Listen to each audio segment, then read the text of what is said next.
Good morning, everyone. Welcome to Monday. Welcome to Monday Minutes. A very, very clear message from this Federal Reserve as they do head into their blackout period ahead of the May 1st decision next week.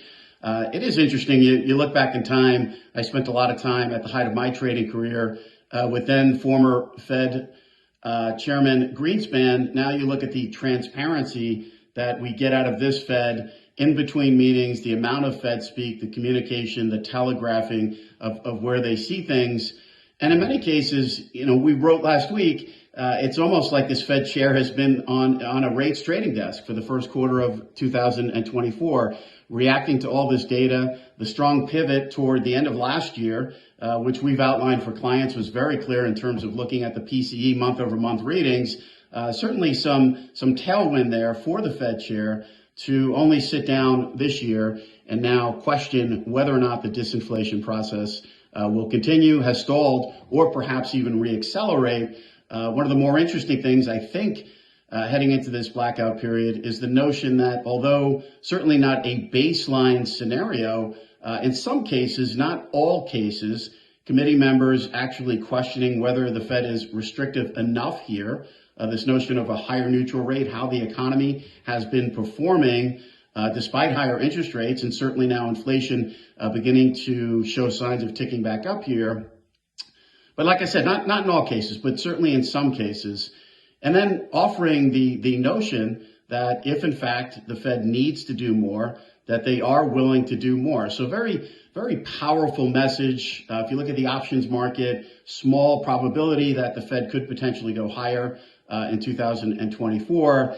And if you look at just generic pricing across the board, not only with rate cuts in 2024, obviously that terminal rate in 2025, if you look at SOFR, end of year 2025 year SOFR, certainly now in and around 430, which is a good 40, maybe 40 plus basis points above the Fed's last dot plot for 2025. So very interesting dynamics. We sat here for a good part of the first quarter of 2024, coming out of the pivot, markets going up and up and up every single day, and financial conditions loosening. And we're all sitting here saying, how can the Fed possibly ease in this environment?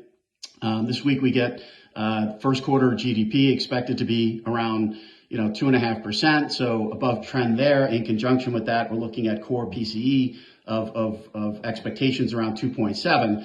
So we look at market pricing, you look at 10-year yields in and around 470, it doesn't really seem all that inappropriate within this window of higher for longer. The difference now with higher for longer versus back in October is Powell had the ability to pivot back then when 10-year yields, nominal yields, were north of 5%. And in fact, he did that. Most of the pivot gets credited to December, but we actually feel it started at that November 1st meeting with Chair Powell showing that confidence that they thought they had the inflation bug nipped here. And the reality too, there's a psychological component of this whole thing too. If you look at the Fed chair, he has said repeatedly over time that this endeavor now to reverse and lower rates, getting that right is very important. And what he means by that is, look, the Fed got inflation terribly wrong with transitory. They've owned up to that and certainly made up for some of that in the course of 2022. They can't erase the fiscal spending that we're seeing right now, which is, we think, countering a lot of the work that the Fed has done. But the reality is, from a psychological perspective, if you're sitting in his shoes and you're looking at legacy and where things look a year, 2 years from now, the Fed really needs to get this right. They really need to get this right within this window of time. If you put that in a blender, ultimately it does lend itself for caution. And even when the Fed does begin lowering rates, unless the economy is weakening or the labor market is showing signs of big cracks,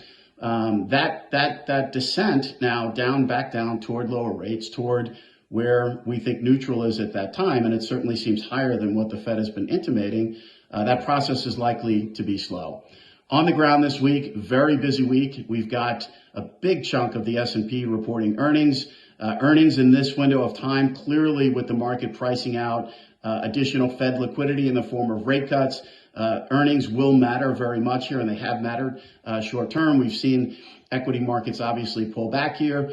We get a look at first quarter GDP. Our first look at first quarter GDP expectations around 2.5%. So still, reasonable and solid growth there. And then, of course, on Friday, the Fed's favored PCE deflator. All eyes on that. Certainly if you go back in time, if you look at the good numbers that Chair Powell refers to in the form of 2023, those month over month core numbers were running anywhere from 0 to 0.2. That is the sweet spot for this Fed. Expectations are for the core PCE month over month to come in somewhere between 0.2 and 0.3. Markets will be watching this closely. And then lastly, a good test for Treasury yields in and around these yield levels, 2% at this focal 5% level, not too far from terminal, but well below where we were in October of 2023. So we'll get Treasury supply in the form of 2 years, 5 years, and 7 years. Wishing everyone a great week ahead. To all of our followers that celebrate Passover, happy Passover. Wishing everyone a great, safe, and healthy week ahead. I'm Greg Faranello. I'm head of U.S. rates for AmeriVet Securities.